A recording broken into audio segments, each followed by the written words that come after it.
د ملي دفاع وزارت سرپرست مولوي محمد یعقوب مجاهد د هیواد لویدیځ زون ته د سفر په ترڅ کې د 207 الفاروق قلي اردو له مسؤلینو او منصوبینو سره وکتل.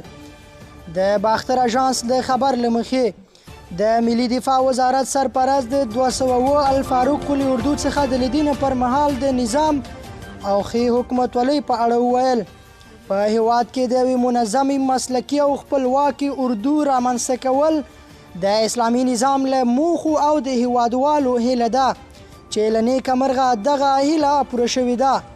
مجاهد زیاته کړه چې د اسلامي امارت پوځ د ټولو اسلامي او ملي ارزښتونو ترڅنګ د خپلې خاورې ساتنې ته ژمن او دوی ته سپارل شوي مسؤلیتونه به په سمه توګه ترسره کړي.